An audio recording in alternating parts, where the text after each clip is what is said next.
It's Wednesday, October 20th, 2021, and this is KBIA's Views of the News. Our weekly roundtable on media behaviors comes to you from the Futures Lab studio at the Reynolds Journalism Institute. I'm Amy Simons, and here with me are my colleagues Kathy Kiley and Ernest Perry. On our program this week, the death of Colin Powell broke early Monday morning. He'd been undergoing treatment for an aggressive form of cancer when he contracted COVID. We're going to talk about how that fact, his cancer, was lost in how many news outlets ended up framing their coverage Monday. Before we start, I have to let you know we're having some technical difficulties right now. The Sinclair Broadcast Group wasn't the only one winging it on the air on Sunday. This one from Washington, D.C., after a ransomware attack took down broadcast operations nationwide. And as a second whistleblower testifies against Facebook, this time before the Parliament in the UK, a strange Twitter thread from the company's vice president of communications signals another shoe might be about to drop. There's a lot more that hopefully we'll get to today before our half hour is up, but we're going to start with Governor Parson's mission to criminally prosecute a St. Louis Post-Dispatch reporter who discovered a data breach on the Department of Elementary and Secondary Education's website, alerted the state, and then reported on it. We also do not know why this individual seeking to access, convert, and take personal information from Missouri teachers. But let me be clear, this administration is standing up against any and all perpetrators who attempt to steal personal information. This incident alone may cost Missouri taxpayers as much as $50 million and divert workers and resources from other state agencies. This matter is a serious matter. The state is committing to bring to justice anyone who hacked our system and anyone who aided or encouraged them to do so. So, Ernest, clear this up for our audience. Was this actually a hack, or could you have done this, or I done this, or Kathy done this, or your average fourth grader have done this? All of the above. Including the fourth grader. Including the fourth grader could have done this because it was embedded in a publicly accessed code that anyone could have gotten. And what the Post-Dispatch was trying to do was alert the government and everyone else to this problem. So no, this was not a hack. However, yes, back in September, there was a hack to the retirement system for teachers. And that hack actually exposed Social Security numbers to the point where now that agency is having to provide the security service for those teachers. So in your opinion, is it possible, and I'm making this your opinion, okay, the governor was potentially conflating those two incidents? Because this right-click thing would not have cost $50 million for the state to recover. Well, the $50 million is the governor saying that had the reporter not pointed it out, we wouldn't have fixed this? No, I don't know. The whole thing is just baffling to me because even members of his own party are basically saying, Governor, we think you got this one wrong. Right. And so what actually happened here, just so that we can clear this up from a technological standpoint, right, what happened is that this information, when you say it was embedded, I just want to clarify this for people who may not be fully on board. What happened here is that when the website itself was programmed, the HTML code or the source code that programs and lays out the information on the page had those Social Security numbers embedded in the code that includes the words and the images that programs what shows up in the browser. Yes, right. And anybody could just hit Control F12, or if you're on a Mac, go to the top nav bar, View, Developer, see Source Code. That is what this reporter did. And right, that's all that reporter did. Right. And frankly, like, I have seen situations where people have intentionally put kind of Easter egg type things in source code. I know that when we used to have students who would have their own portfolios, they hand coded instead of using a templated platform, that they would sometimes hide something in the source code in there that said, programmed by hand by so-and-so, so that they put a little signature in there. Part of what was so outstanding or exceptional, and I'm not using those words in good ways here, was this reaction that people were having on Thursday to this news conference, to Parsons' actions in this area. There was outrage from journalists who saw it as a free press issue. There was also the information technology community that was coming right back out at him, and the internet was fast and furious with trying to school the governor on how the internet and computers work. Yeah, I mean, one of the most extraordinary things, this was a real threat to the press. I mean, the idea that you would criminally prosecute a reporter for accessing public information is scary, and that's a terrible thing. But we free press advocates really didn't have to do anything. All we had to do was sit back and watch the governor's Twitter feed, and I've never seen anything like it. I mean, there wasn't a single response in favor. It was just one dunk after another. And, one of my favorite was, this is the digital equivalent of leaving your wallet out in the rain and then calling the cops on the person who tried to return it to you. Right. I mean, I think we really need to say very clearly here that the reporter was trying, if the governor said he didn't know why the reporter was trying to access this, the reporter was trying to get information about teacher certifications, which is something that parents would be interested in and is certainly public information. In the course of trying to get this information, the reporter, which, by the way, reporters do this, it's called scraping, not hacking, and it's using publicly accessible HTML code to try to organize information that the state doesn't make transparent on the websites. That's why reporters do this.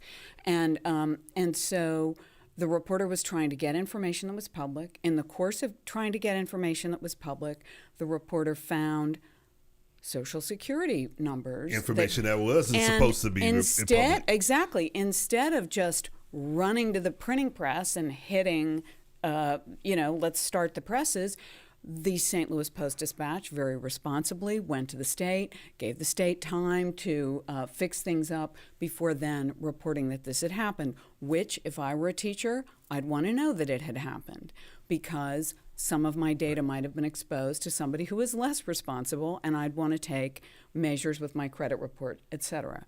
So the St. Louis Post-Dispatch deserves a medal, not a summons. Well, here's the thing that bothers me. So if the governor is saying, that the state is going to have to spend $50 million to fix this, they're also going to have to spend money on an investigation into how it got to that point. Not spend money on an investigation of a reporter that basically came to you and said, hey, this is what's happening. You need to do something about it.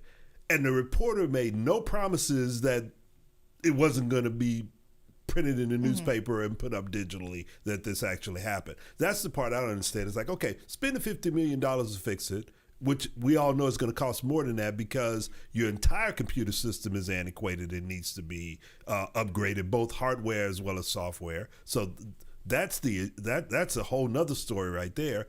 But let's stop this investigation, wasting the investigators who also work for the state, wasting their time on this. Well, and maybe you should fill the vacancies on the Cybersecurity Commission that was signed into law by the governor in July, and no one's been nominated yet. There you go. There's a challenge right there. Meanwhile, hackers did take over in Jefferson City at KRCG and at the Sinclair Broadcast Group stations across the country. Sunday night, it looked like what we had in our open, and this is what it looked like Monday night at KRCG's sister station in Little Rock. Well, good evening and welcome to Channel 7 News at 6. We thank you for joining us. You may have noticed over the last 24 hours that things are a bit different with our newscast and with our programming here on Channel 7. That is because our station and our parent company, the Sinclair Broadcast Group, were targets of a weekend cyber attack. This attack has impacted many of our network systems across the country, and it is disrupting many of our normal operations. Our team here in Little Rock, along with our corporate partners, are working to restore normal operations to our broadcast as quickly as possible. Those normal operations, they're still not really happening. I would have loved to have brought you a clip from a KRCG newscast, but several of them have been canceled between early Monday morning and when we're recording this on Wednesday afternoon. Its website has barely been updated in that time. So some of what we have been able to gather from other stations have been people who have been recording what's on their television and putting it on YouTube. More than 200, between 200 and 250 stations across the country brought down by this. Yeah, I'm not really surprised that this has happened. I think you're going to see more of it. You've seen this happen to major corporations. You've seen it happen to hospitals. You've seen it happen to Columbia Tribune. You've seen it happen to major institutions.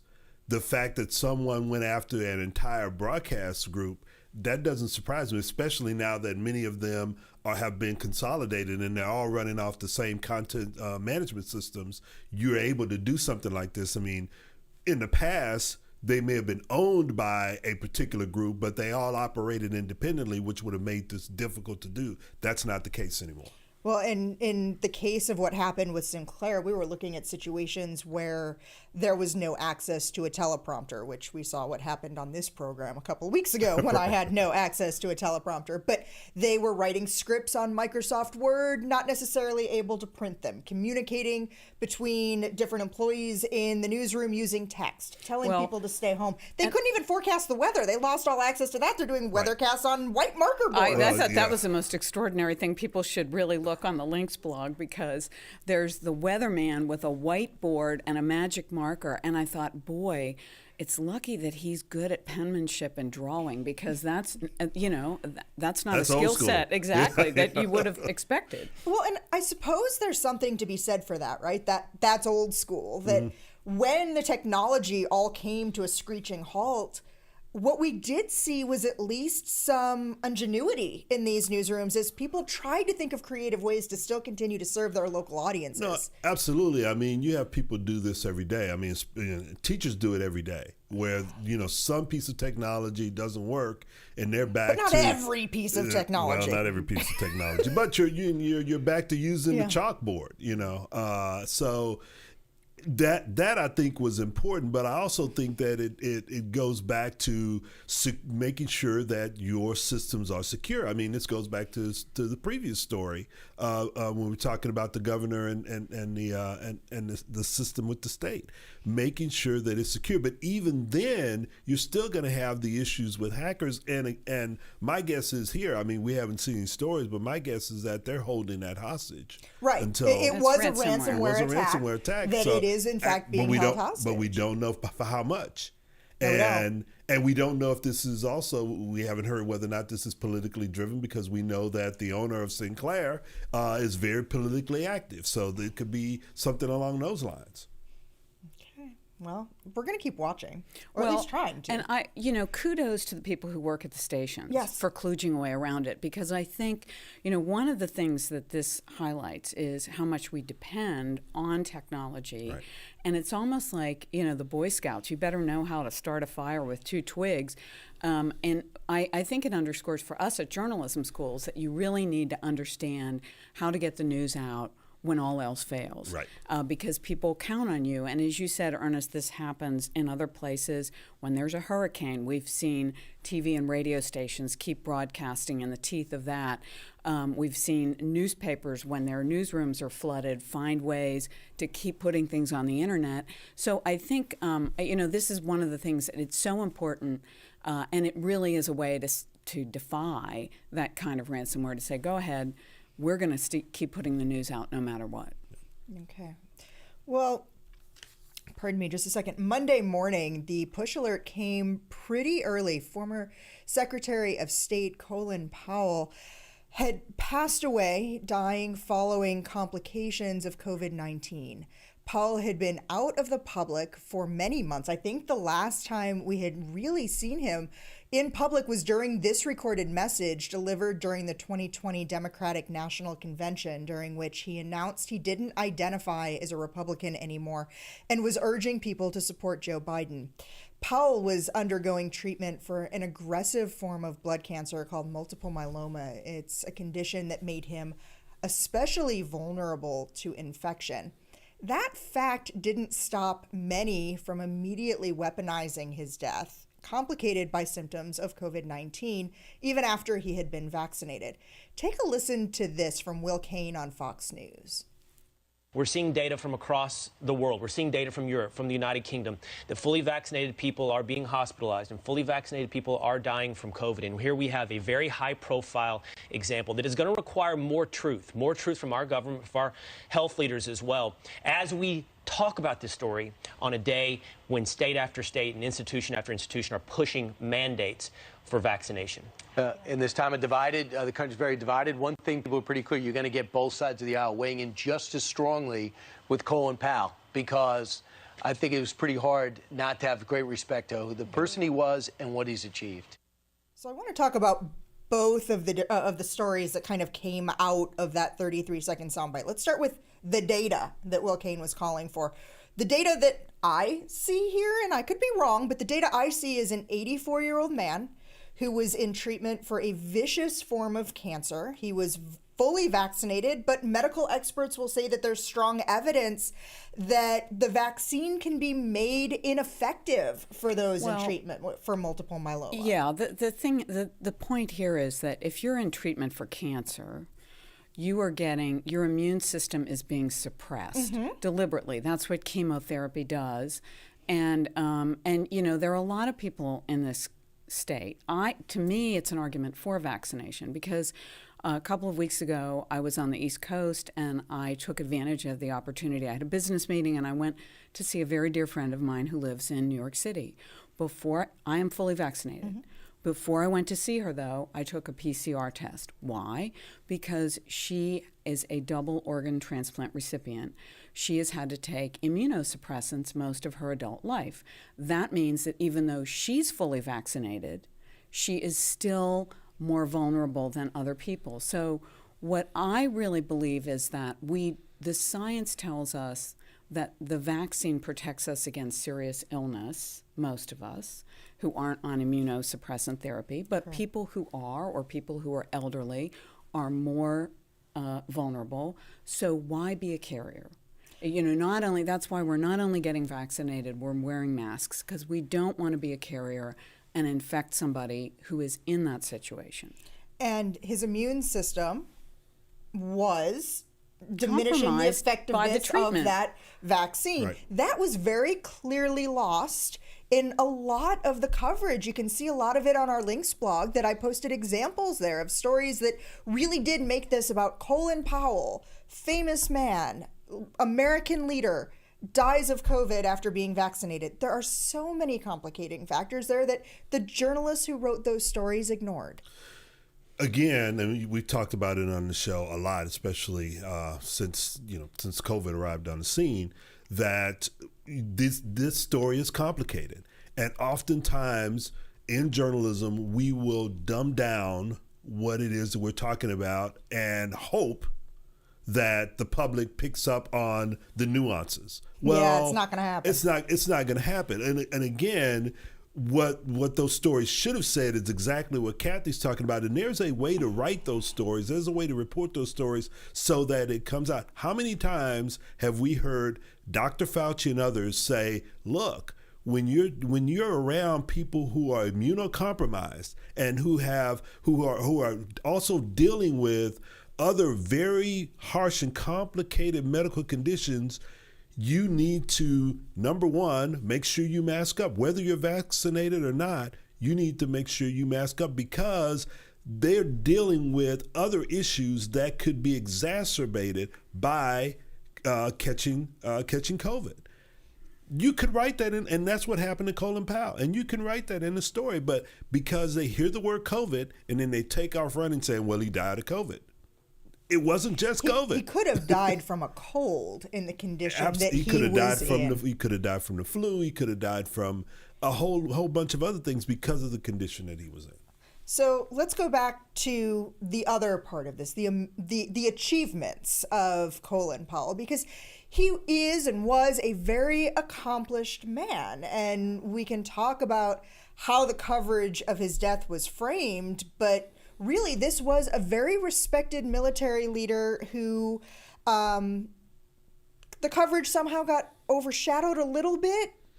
Yeah, I think the coverage got overshadowed. I think that they did a very good job of talking about all the firsts, the fact that, he was the first African-American Secretary of State, all the firsts in terms of his military career, the fact that he benefited from many of the civil rights wins that took place.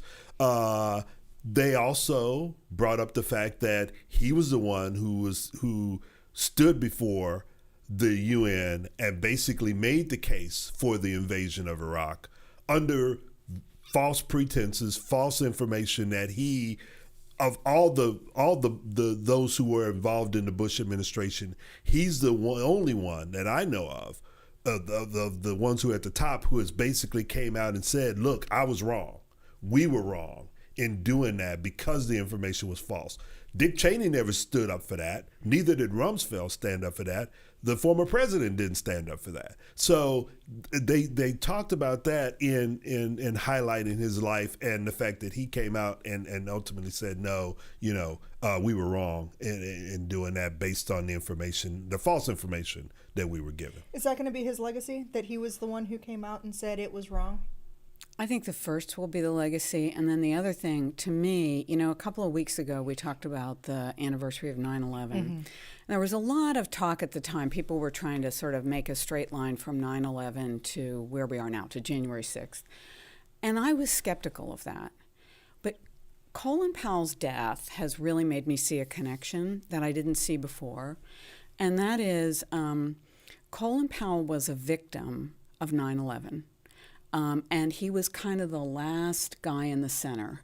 Because he was the first in so many things, he was a centrist in an administration that after 9/11 veered sharply away from centrism, and he was iced out. That's when centrism died. Exactly, and he was, I think what 9/11 did was it planted that extremism virus in our national bloodstream.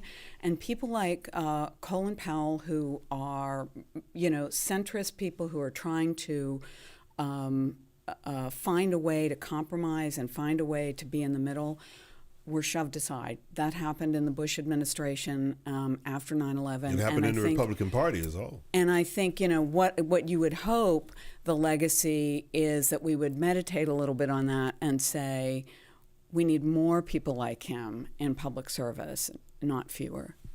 Okay, so our next story kind of starts with do as I say, not as I do. There was a strange Twitter thread from Facebook's vice president of communications on Monday that said, quote, right now, 30-plus journalists are finishing up a coordinated series of articles based on thousands of pages of leaked documents. We hear that to get the docs, outlets had to agree to the conditions and a schedule laid down by the PR team that worked on earlier leaked docs. What he's describing here is basically an embargo. Information given to reporters on an agreement that it would get published at a specific deadline. That's something Facebook does all the time. It's called collaboration. And it's more and more frequent and more necessary in the news business because, as we've talked about on this show, newsrooms are smaller. We're trying to cover as much, if not more, news with fewer reporters. So the way a lot of news organizations respond to that is by working together. So you can leverage your resources. You read these documents, I'll read those documents. We'll put our notes together and figure out what we've learned, and then we'll publish our stories on the same day at the same time so nobody scoops the other person. that's collaboration. And, that's how it works. Facebook in the journalism business. Yeah, again, you explained it very well, and you're going to see more and more of this, especially because you have these news organizations that are going after powerful institutions, and Facebook is a powerful institution. I mean, we've seen it in the Panama Papers and in the recent Pandora Papers. You're going to see more and more of this, especially if you're talking about news organizations globally. That are going after major institutions that cut across borders. So this email was basically a opening salvo in what could likely be one of those instances, and they're trying to get out front of this and say, hey, we want to let the world know that something big is coming and it's probably going to be on against us. We want you to know that it's a preemptive strike. We also want you to know that that they're scheming against us. Yeah, we're the victim of a conspiracy. Right. Oh, it's terrible.